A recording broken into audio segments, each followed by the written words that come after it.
প্রিয় BA six সেমিস্টারের ছাত্রছাত্রীরা, আজকের এই ভিডিওটি তোমাদের জন্য অত্যন্ত গুরুত্বপূর্ণ হতে চলেছে।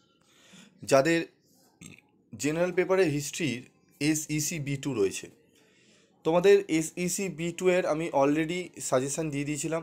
50 নম্বরের মাত্র দুটো প্রশ্ন আমি স্টার মার্ক করা বলে দিয়েছিলাম, এবং 15 নম্বরে তোমাদের আমি 4টি থেকে 5টি প্রশ্ন আমি বলেছিলাম, যেগুলো করলে ওখান থেকে তোমরা প্রশ্ন কমন পেয়ে যাবে।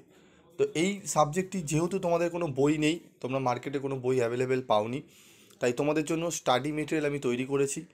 তোমাদের আজকের একটি গুরুত্বপূর্ণ প্রশ্নের উত্তর নিয়ে আলোচনা করব।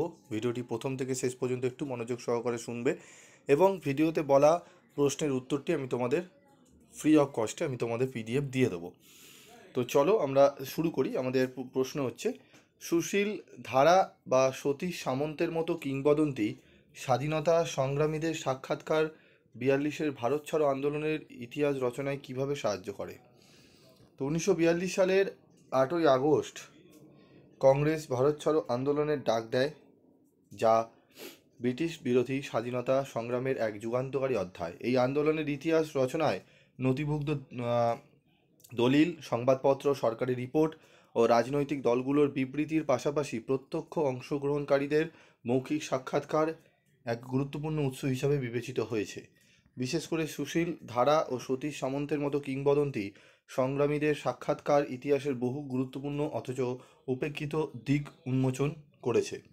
সাক্ষাৎকারের গুরুত্ব। মৌখিক ইতিহাসের স্বরূপ ইতিহাস সাধারণত দলিল ভিত্তিক হলেও সবসময় সকল তথ্য কাগজে লিপিবদ্ধ থাকে না। বিশেষত গণ আন্দোলনের ক্ষেত্রে বহু গুরুত্বপূর্ণ ঘটনা লোকমুখে ছড়িয়ে পড়ে, যা কাগজে ধরা পড়ে না। মৌখিক ইতিহাস এই শূন্যস্থান পূরণ করে।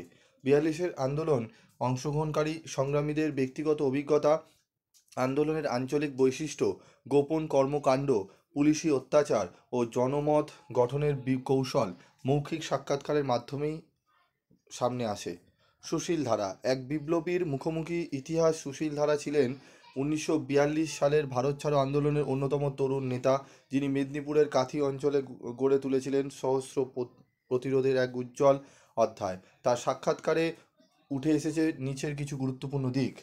আঞ্চলিক নেতৃত্বের গঠন ও সংগঠন কৌশল। সুশীল ধারা সাক্ষাৎকারে জানিয়েছেন, কাথিতে তরুণ সংঘ এবং বিপ্লবী ছাত্র সংঘ গঠন করে তারা স্থানীয় যুবকদের একত্রিত করেন। তিনি বিশ্লেষণ করেন কিভাবে স্থানীয়ভাবে নেতৃবৃন্দ ব্রিটিশ প্রশাসনের বিরুদ্ধে জনমত গঠন করেন ও গোপনে প্রস্তুতি নেন। আন্দোলনের প্রতিক্রিয়া ও জনগণের অংশগ্রহণ তার বয়ানে স্পষ্ট হয়। অংশগ্রহণ হবে, হ্যাঁ, তার বয়ানে স্পষ্ট হয়। আন্দোলনের কোনো কেবল কংগ্রেস ঘোষিত কেন্দ্রীয় কর্মসূচি ছিল না, বরং এটি ছিল এক সার্বজনীন গণজাগরণ। কাথি অঞ্চলের চাষি, ছাত্র, কর্মচারী থেকে শুরু করে মহিলারাও আন্দোলনে সক্রিয়ভাবে অংশ নেন। প্রশাসনিক পতন ও প্রজাতান্ত্রিক বিকল্প।